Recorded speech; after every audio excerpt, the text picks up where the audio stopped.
Miss Krause has never had heart trouble before. I understand you're having some chest pain? She's a 46-year-old mother of 2 young kids in real life, but is just an actress today. A lot's going to be happening right now. Just try to stay patient with us. This medical team flew into Pflugerville to show us what happens when you call for help quickly during a heart attack. On board, paramedic Lee Henriksen and nurse David Wirtz keep an eye on Chris's vitals and check her heart's electrical activity. They know the clock is ticking and tell doctors on the ground. Austin Heart, Stetter 2. Who is coming their way? Female patient, chest pain. We're calling a code STEMI on this patient. ETA at this time is 2 minutes. 2 minutes to your facility. Nurses prep the cardiac cath lab at the Heart Hospital of Austin, where just last weekend they saved the life of a 53-year-old man. This is actual video of his clogged artery cutting off blood to his heart. Dr. Frank Zadar inserts a small wire in the blood vessel, then adds a stent, which was blown up like a balloon. As it deflates, blood starts flowing again. That's why every minute counts. The faster they call 911, the faster we get them into the lab, the faster we open the artery, the more lives we save. Chris touches down on the roof of the hospital just 9 minutes after she took off. You having any pain now? A team of doctors and nurses Sudden onset chest pain, no history, negative PMH med. roll her into the operating room. Lucky for Chris, this is not real. She hopes she never returns, but if she does. What I learned today is that when you do that, when you seek medical care quickly, things go a lot better and your outcome can be significantly different than if you had not sought that medical care.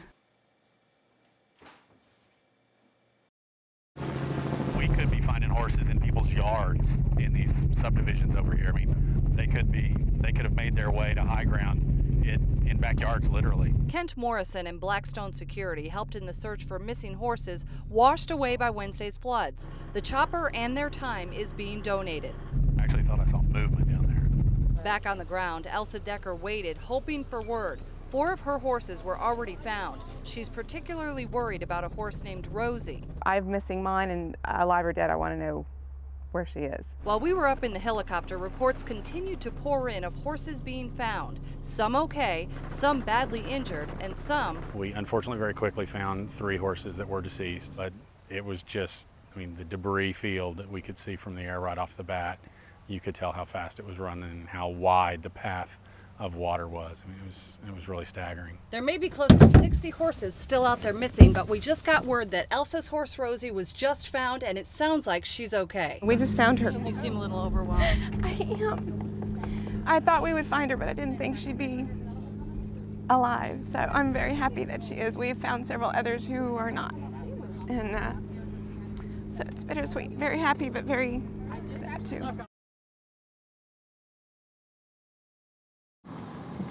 Just amazing. It's just so beautiful, so peaceful. Well, normally, right now Pecan Grove Farms in Cedar Creek is teeming with activity. This is the 3rd round of harvesting. After the pecans are shaken from the trees, this team blows the debris into the middle of the row, then pick up the pecans from the leaves, and this crop looks great. When you have a pecan, you want more meat than you do shell, and the rain helped that. Last year wasn't as bountiful. The drought in 2010 left 2011 without good pecans to harvest. It's farming, just like with anything else, whether, tomatoes, potatoes, oranges, the same thing. You have that drought, they're not going to produce. You have to have a balance of everything. While the drought isn't over, things are looking up. With this summer's rain, 25,000 trees here are producing around 1,800 pounds of pecans an acre. They're washed and dried right at the orchard, then sorted, bagged, and loaded up. The orchard is expanding their business, like this shipment that's headed overseas to China. But just down the road, their pecans still get a local flair. Here you go. 2 miles away, it's busy season at the Burdall Pecan Candy and Gift Company. And after last year's limited supply, we're just really excited. This is the first year in the past 2 years that we'll have all of our variety of pecans. That means you can find everything from Pawnee to Wichita and Cheyenne pecans right in the store. And back at the orchard, they're already looking ahead. We're hoping that next year our sales will be even more, and if we have the rain that we need, we'll produce even better pecans than we did this year.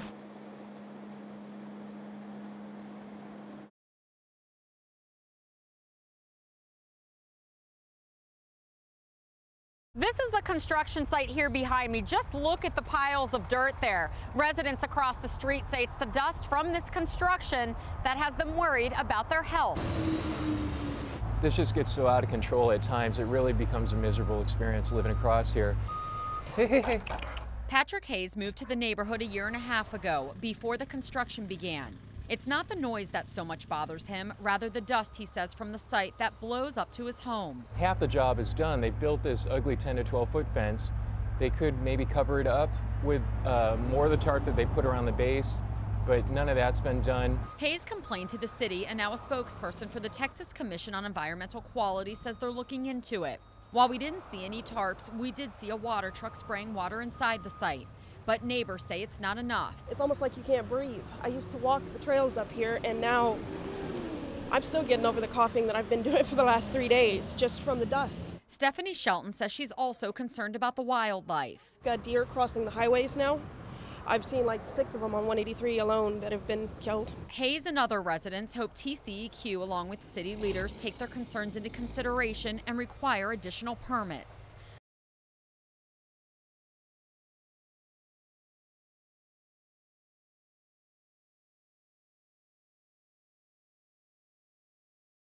We have a very special volunteer who I would like to recognize. Sonia's 6, and what she did was use her allowance and made a video asking for help and matched all of her donations with her allowance and bought the Fulton family a housewarming gift.